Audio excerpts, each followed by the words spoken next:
Hi everyone, welcome back to shine classes. First of all good evening to everyone. सभी को शुभ संध्या, राधे राधे, जय श्री कृष्णा।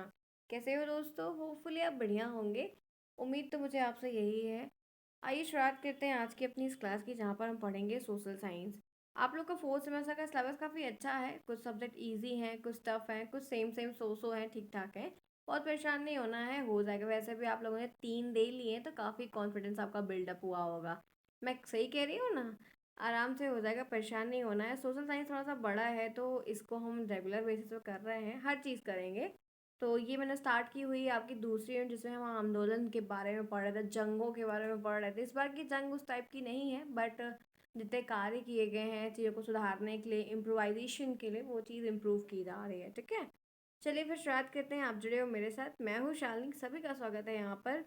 आज हम सोशल साइंस की क्लास में जो आंदोलन के बारे में पढ़ रहे हैं, उसके जो 2 टॉपिक्स नए हैं उन पे हम डिस्कस डेली करते हैं। आज हम एक अच्छा टॉपिक और है, वो भी आपके सिलेबस में मेंशन है क्लियरली, तो उसको हम डिस्कस करेंगे। तो तैयार हैं आज की इस क्लास के लिए?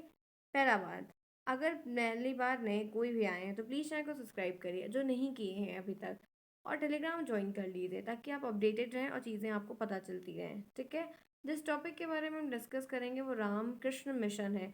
जितने भी मिशन है, जितने भी आंदोलन है, या जितने भी समाज बनाए गए हैं, उनकी जो डेट है कि वो कब बनाए गए हैं, किसने बनाए हैं, बनाने का उद्देश्य क्या है, क्यों बनाए गए हैं, इनके सारे क्वेश्चंस आपको पॉइंट टू पॉइंट याद करने होंगे। मेनली डेट ज़रूर याद करनी होगी, क्योंकि ऑब्जेक्टिव क्वेश्चन जब आते हैं तो डेट उसमें बहुत नेसेसरी होती है, और संस्थापक के नाम भी। तो आज का जो टॉपिक है जिस पे हमें पढ़ना है वो रामकृष्ण मिशन के बारे में पढ़ना है। इनसे भी काफ़ी सारे ऑब्जेक्टिव प्रश्न भी बन सकते हैं, और आपके रिटर्न वाले जो एक दो हैं वो भी बन जाएंगे। तो सबसे पहले है कि ये कब बना, क्या डेट थी, कब आया। तो सबसे पहला पॉइंट क्या है कि स्थापना इसकी 1 मई 1897 को हुई है। Simple, clear. ये आपको ऑब्जेक्टिव में आएगा। किस में आएगा? आपके आपके इसमें टिक करने को, या तो आपको लगोतरी में एक लाइन में आ जाएगा। तो स्थापना की अगर हम बात करते हैं तो 1 मई 1897 को ही। Correct, first point, first question. Second है कि संस्थापक में तो रामकृष्ण परमहंस के परम शिष्य स्वामी विवेकानंद। ठीक है, संस्थापक कौन है? तो रामकृष्ण परमहंस के परम शिष्य स्वामी विवेकानंद जी। उद्देश्य की बात करते हैं तो अपने मोक्ष और संसार के हितों के लिए, मतलब जो मोक्ष लोग कहते हैं कि हम सही रास्ते पे काम करेंगे, हमें पुण्य मिलेगा, हमें स्वर्ग हो प्राप्त होगा, और ठीक है, अलग अलग चीज़ें, मोक्ष मिल जाएगा। संसार के जो हित के लिए हैं, उन सब चीज़ों को पूरा करने के लिए, संसार के हितों को आगे बढ़ाने के लिए, पारंपरिक तौर तरीकों को भी प्रचलन में चलाने के लिए, तो ये स्थापना वगैरह की गई, या इस मिशन को लाया गया। ठीक है, अब इनके बारे में डिटेल में जानेंगे।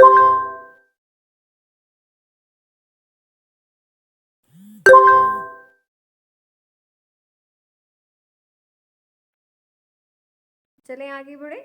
आइए चलते हैं, देखते हैं कुछ चीज़ों को डिटेल में। तो मैं आपके साथ एक्सप्लेन तो कर रही हूँ, आपको क्लियर दिख रहा होगा। उम्मीद तो यही है, क्योंकि नोट्स में प्रॉपर परफेक्ट एंड फैंटास्टिक रहती है हमेशा की तरह। यहाँ पर रामकृष्ण मिशन मुख्यालय कोलकाता के पास बेलूर में है। तो ये कोलकाता का जो एरिया है ये आपको आ सकता है, ध्यान रखिएगा। इस मिशन की स्थापना केंद्र में वेदांत दर्शन का प्रचार प्रसार है। ठीक है, वेदांत के बारे में काफ़ी कुछ, जैसे पौराणिक चीज़ें, समाज में जो चीज़ें गलत तरीके से हैं या जो अच्छा होना चाहिए, उन सब चीज़ों के बारे में उसमें उल्लेख काफ़ी बड़ी मात्रा में, ह्यूज अमाउंट में है। रामकृष्ण मिशन दूसरों की सेवा, हेल्पिंग नेचर, शेयरिंग नेचर, परोपकार के को कर्म योग मानता है, जो हिंदू धर्म का एक महत्वपूर्ण सिद्धांत है। मतलब हिंदू धर्म, हिंदू मैथोलॉजी, या सभी धर्मों में कह सकते हैं कि ये होता है ना कि आप लोगों की सेवा करो, जनहित के कार्य करो, जिससे लोगों को, जीवों को, या जो मनुष्य गण है या जान जिसमें है, जीव हैं, उनकी सेवा करो, उनके काम करो, उनकी हेल्प करो। तो ये सारी चीज़ें इनके मुद्दों के पॉइंट वाइज थी, जिसमें इन्होंने काफ़ी काम किया। रामकृष्ण मिशन हंस को भारत सरकार के द्वारा 1996 में डॉक्टर अंबेडकर राष्ट्रीय पुरस्कार से, और 1998 में गांधी शांति पुरस्कार भी, इनको दो दो अवार्ड्स भी मिले हुए हैं।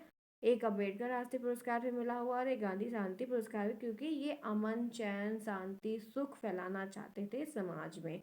समाज में जो दिक्कतें हैं, जो लोगों में मतभेद है, विभेद है, जाति पात को लेकर बहुत कुछ है, ऊंच नीच बहुत ज़्यादा भरी हुई है, एक दूसरे के प्रति बहुत ज़्यादा खुन्नता भरी हुई है, मार काट डालने की भावना फैलती जा रही है।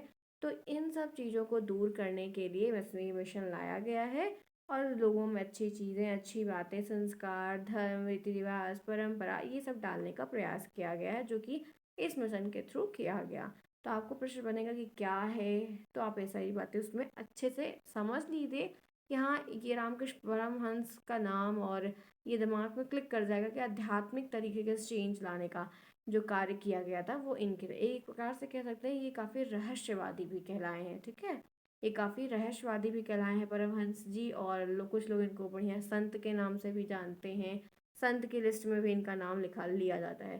स्वामी विवेकानंद ने 1863 से लेकर 1902 तक अपने गुरु रामकृष्ण परमहंस के नाम पर 5 मई सन 1897 को रामकृष्ण मिशन की स्थापना की थी। तो ध्यान रखना, बिल्कुल नहीं भूलना, क्योंकि कौन किया, किसके नेतृत्व में किया, कुछ कुछ चीज़ें तो आप लोग गलत ना कर बैठो, कहीं नाम को लेकर वहीं संस्थापक का नाम मत लिख दो। इनका जो मुख्य उद्देश्य था, जो मेन एम था, या हर सबका एक अपना पर्सपेक्टिव्स होता है किसी भी काम को करने का, तो इनका जो था वो हिंदू जो महर्षि हैं के द्वारा जो सैकड़ों शताब्दियों से स्थापित आदर्श हैं, मूल्य हैं, मोरल वैल्यूज़ हैं, विशाल गौरवपूर्ण परंपरा की महत्ता को जन साधारण तक पहुँचाना, जो बड़ी बड़ी चीज़ें काफ़ी समय से रही हैं, कभी बहुत मतलब वो काफ़ी हाईली कह सकते हैं कि बातें हैं या गौरवान्वित जो चीज़ें हैं जो परंपरा में चलती चली आ रही थी, उनको जन साधारण तक पहुंचाना जो जन के लोगों को नहीं पता है। तो स्वामी विवेकानंद एक ऐसी संस्था स्थापित करना चाहते थे जिसके सदस्य सेवा भाव, परोपकार, फिलैंथ्रोपिस्ट, ठीक है, सेवा भाव से परोपकारी देश के लोगों का नैतिक उत्थान कर उन्हें आत्मसम्मान, देश सेवा का पाठ पढ़ा सकें, कि लोगों की सेवा, देश के प्रति सेवा, अपने धर्म के प्रति सेवा, ईश्वर के प्रति सेवा, इसी उद्देश्य की पूर्ति के लिए उन्होंने रामकृष्ण मिशन नामक संस्था की भी स्थापना की। ठीक है, यहाँ तक बात समझ में आई। अब आपको समझ में अगर मान लीजिए लिखना आया कि संक्षेप में लिखिए या बताइए, अपने शब्दों में बताइए, तो कर ले जाएंगे ना? क्लियर, सभी गर्ल्स, सभी बॉयज, ईच एंड एवरीवन, समझ में आया? बेसिक एंड सिंपल समझना है। अब आपको कहो कि इसको याद करना हो तो अब नेसेसरी नहीं है। आप सभी की नोट्स मैंने पूरी बना ली है, और इस बार की नोट्स जो है वो क्वेश्चंस के फॉर्म में ज़्यादा है, थ्योरेटिकल मैंने उसमें कम इंक्लूड किया हुआ है, और नोट्स भी बहुत छोटी है, बहुत बड़ी भी मैंने इस बार नहीं बनाई ताकि बच्चे प्रिंट आउट भी करवा लें। और नोट्स में एक प्रॉफिट ये है ना कि नोट्स आपके पास थ्योरेटिकल कम है, क्वेश्चन बैंक टाइप ज़्यादा मैंने बनाई है, क्योंकि लास्ट में है आपको लिखना आ गया, बस आपको क्वेश्चन पता होना चाहिए तो आप काफ़ी बढ़िया कर ले जाओगे। लेकिन ये है कि वो डिस्कस टॉपिक एक बार जितना सिलेबस में दिया है वो ज़रूर आपकी आंखों के इर्द गिर्द हो जाना चाहिए, कि अगर मान लो बाई चांस बन जाता है तो थोड़ा बहुत भी याद रहेगा, अगर कोई क्वेश्चन है तो आप बनाकर लिख ले जाएंगे। ठीक है, तो ध्यान रखिएगा। चलिए आइए इसी के साथ फटाफट बढ़ते एक नए टॉपिक की तरफ। जिन्होंने क्लास को अभी तक नहीं लाइक किया, लाइक कर दे, क्योंकि मंदिर में आना है तो घंटी तो बजानी होगी। जिन्होंने कर दिया है वेल एंड गुड, वो तो सो गुड है। ठीक है, आजा आ जाओ, बातें कम पढ़ाई ज़्यादा। अब उद्देश्य है, लिखने को आएगा कि रामकृष्ण मिशन के कोई 2 उद्देश्य, कोई 4 उद्देश्य लिखिए, तब आपको यहाँ पर लिखना होगा। ठीक है, पहला है वेदांत का प्रचार। ठीक है, वेदांत का प्रचार और प्रसार का। आज आप सबको मैं एक टास्क देती हूँ, ध्यान से ध्यान रखिएगा। नूर, सूफिया, वाजिद, मीनाक्षी, ध्यान से एकदम सटीक तरीके से। ठीक है, शिव, वेदांत का प्रचार का ये जो बात ना, वेदांत के बारे में एक अच्छी सी डेफिनेशन कमेंट बॉक्स में मुझे चाहिए। ठीक है, देखते हैं कौन करता है। एक अच्छी डेफिनेशन वेदांत की मुझे कमेंट बॉक्स में चाहिए, और ढेर सारे पर्पल हार्ट्स भी चाहिए। अब देखते हैं कौन कौन करता है। तो इनका प्रचार करना, इनके बारे में लोगों को बताना जो नहीं पता, अवेयरनेस फैलाना। दूसरा पॉइंट है विभिन्न धर्मों के मध्य सौहार्द, मतलब जो धर्म को लेकर इतने मतलब वो है ना, लड़ाई झगड़े चलते थे। आज भी हिंदू मुसलमान के बारे में, आज करंट टाइम में भी लड़ाई झगड़े हैं। आप क्रिश्चियन का भी देखें, मणिपुर का केस देखो क्या क्या हुआ, रू में देखो क्या क्या हुआ। तो मतलब इस तरीके से इतने सारे जो चीज़ें होती रहती हैं, वायलेशन होता रहे, वायलेंस होता रहता है। तो ये इनके बीच में एकता नहीं है, प्यार नहीं है, खिन्नता भरी हुई है, चेहरे पे कुछ अंदर कुछ, बनावटी बहरूपिया रूप देखने को मिलता है। तो ये सबको दूर करना, इन सब चीज़ों के लिए अच्छे काम करवाना, गरीबों की सेवा और ईश्वरों की सेवा करना। इन्होंने बोला कि गरीब की सेवा अगर आप कर रहे हो तो समझो आप ईश्वर की सेवा कर रहे हो। अगर आपको भगवान तक पहुंचना है, भगवान को पाना है, भगवान से कनेक्टेड होना है, तो आपको लोगों की सेवा करनी होगी। ठीक है, आपको भगवान का दास बनना है, भगवान का आशीर्वाद पाना है, उनके नेतृत्व में गाइड में रहना है, आप उनकी कृपा पाना चाहते हो, तो आपको लोगों की सेवा करनी पड़ेगी, अपने माता पिता की, गुरुजनों की, अपने फ्रेंड्स की।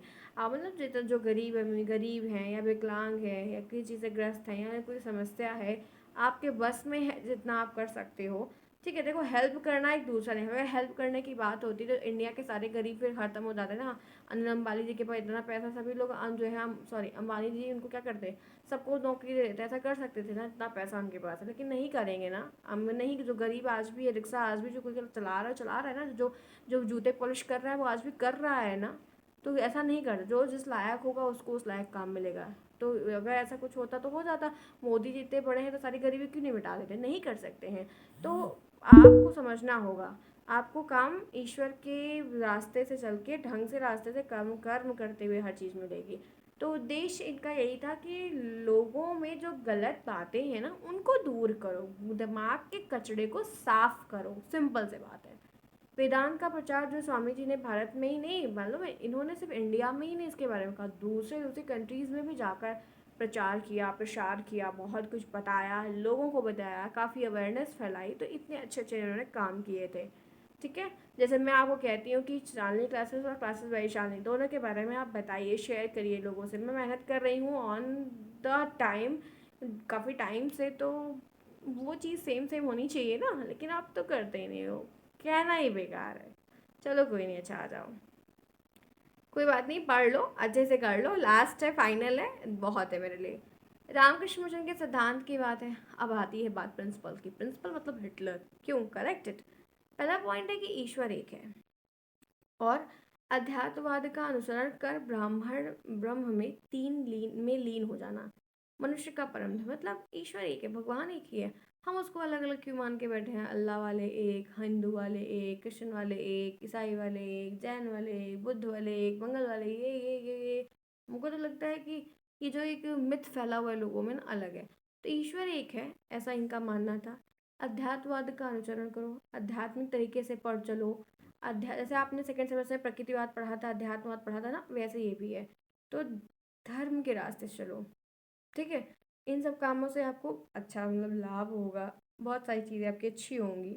दूसरा, प्रत्येक व्यक्ति को अपने धर्म में रहना चाहिए और उसी से प्रेम करना चाहिए। अब इनका ये था कि जो जिस धर्म से है, जैसा भी है, सब सारी कुप्रथाओं को एक दिन में तो समाप्त नहीं कर सकते हैं। ठीक है, तो जो जैसा धर्म में है, जहाँ पर भी वो उसकी इज्जत करे, उसका सम्मान करे, और उसके धर्म में जो जो बातें कही गई वो उसका अनुसरण तो करना ही करना बनता है। उसका अनुसरण करो, उसको नेग्लेक्ट नहीं करो।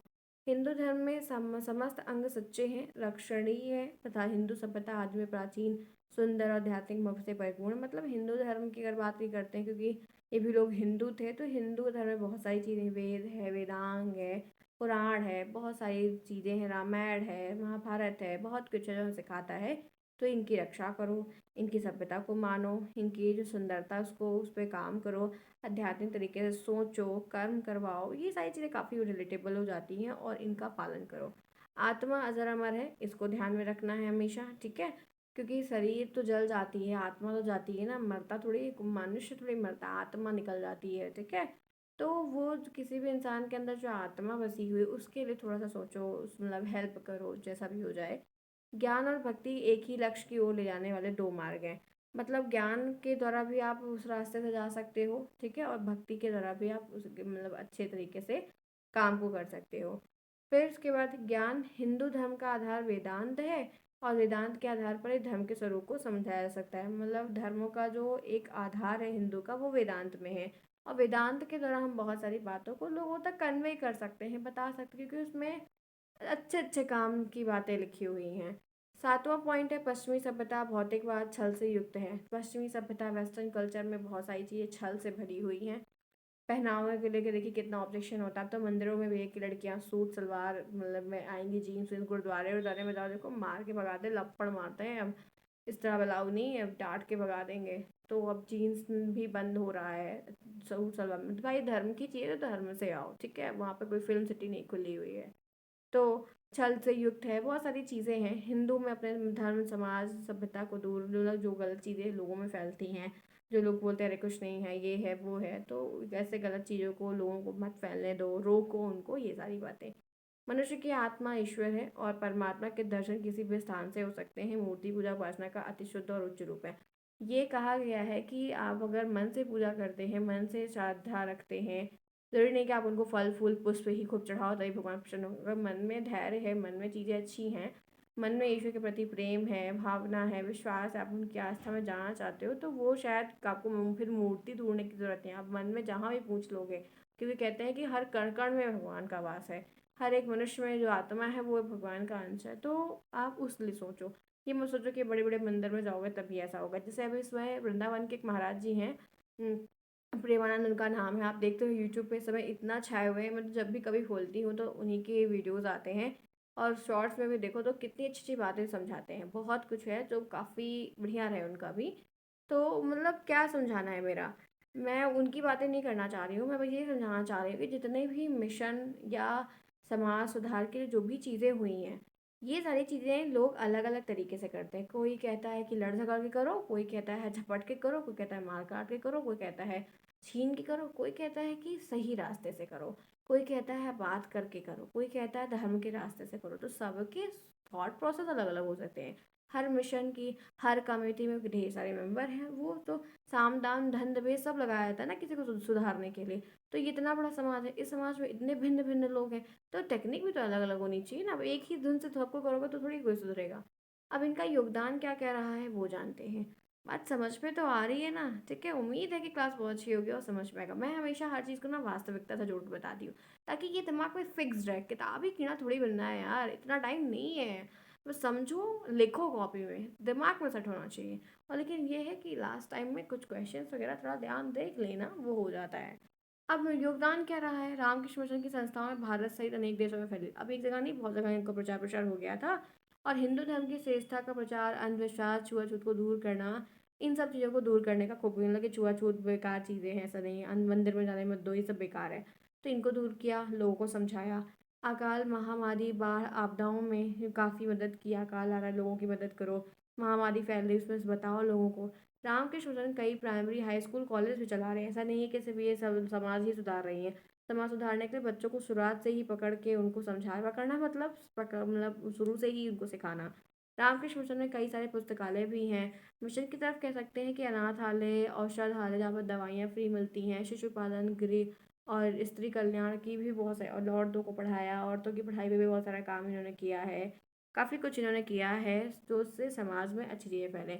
भारत में नौ कह रहा है कि भारत में नवजागृति पैदा करने में रामकृष्ण का मिशन का काफ़ी योगदान रहा है। नई चीज़ों को लाना, एक नई उमंग, एक नया जोश पैदा करने में ये बड़े सक्षम रहे हैं। क्योंकि नई नई चीज़ें ले आते थे, जब जो परंपरा तब से चली आ रही उसमें कुछ कुछ नया चेंज किया। जो दिमाग में फितूर फैल गया था उसको दूर करने का प्रयास किया था, इसलिए वो नया लगने लगा। इस मिशन में स्थापना के काल में आज तक की अवधि में भाषण, कार्यालय, लेख, कविता, सम्मेलन, ये सब भी बहुत होता था। और दूसरी दूसरी कंट्रीज में भी होता, जिससे लोग एकत्रित होते थे, जानते थे।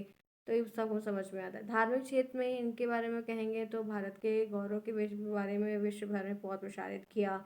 नवजागरण अपनी उच्चतम शिखर तक पहुंचने के लिए इसका श्रेय भी लेते हैं कि हमने उसको जाना, सीखा, बातें उसकी मानी का समझी। 11 सितंबर 1893 को विश्व धर्म संसद शिकागो में स्वामी विवेकानंद की सभा को संबोधित करते हुए अमेरिका निवासी बहनों और भाइयों को, जहाँ पे सौहार्द स्नेह के साथ अपने लोगों का स्वागत किया। और मेरा हृदय भी काफ़ी प्रफुल्लित हुआ। आते वहाँ पे लोगों ने फिर रिस्पेक्ट करना शुरू की। बहुत कुछ सिखाया और बताया। विश्व के प्राचीन महर्षियों के नाम पर भी आपका धन्यवाद देता हूँ। सभी धर्मों के महत्व स्वरूप हिंदू धर्म, भिन्न भिन्न संप्रदाय के लाखों करोड़ों हिंदुओं की ओर से धन्यवाद प्रकट करता हूँ। स्वामी विवेकानंद ने अपने प्रवचनों से, भाषणों से पूरे विश्व पर, जब वहाँ पर गए थे तो ऐसे ऐसे, मतलब जैसे आपकी रिस्पेक्ट हुई, आप कहोगे ना कि मैं बहुत थैंकफुल हूँ गॉड का, ये वो चीज़ें। तो ऐसे ही सब जाके वहाँ पे स्पीच, भाषण, विचार को देते थे, फैलाते थे। तो वो धन्यवाद वगैरह उनको दे रहे हैं। ठीक है, चलो, ये पीडीएफ तो ओवर हो गया और हमारी 20 मिनट की क्लास भी हो गई। तो आपने क्लास तो पूरी पढ़ी, इससे आपने पढ़ के क्या समझा? जिन्हें हमने ये, अब जैसे आपको मैंने पढ़ाया, मुझे भी एग्जाम देना हो, इसके बारे में लिखना हो, तो शायद मैं डेट एक बार याद कर लूँगी, क्योंकि डेट बहुत सारी होती है तो मैं भी भूल जाती हूँ, सच बात है। लेकिन अभी और कोई टॉपिक इसमें लिखना हो तो मुझे फिर दोबारा पढ़ने की ज़रूरत नहीं है। ये कमांड कैसे आया? आपको पढ़ाया, थोड़ा पढ़ते समय थोड़ा रिलेट किया चीज़ों को करंट टाइम से, कि क्या चल रहा है, क्या पढ़ रहे हो और क्या हो रहा है। तो उससे बनाकर लिख लो तो आसान हो जाता है। ठीक है, तो बात समझ में आई ना। बहुत सारी बातें समझनी चाहिए कि सामने वाला बंदा आपसे कह क्या रहा है। तो चलो फ्रेंड्स, फिर आज की क्लास हो गई है अच्छी, सफाई हो गई अच्छी, दिमाग में शुद्धिकरण हो गया अच्छा। क्लास पसंद आई है तो लाइक करना बिल्कुल नहीं भूलिएगा। जो टास्क मैंने आज आपको दिया है वो मुझे चाहिए सभी का। मिलते हैं फिर कल। बातें, नया टॉपिक, चर्चा, हंसी, सब कुछ करेंगे। तब तक के लिए take care, bye bye, see you soon, best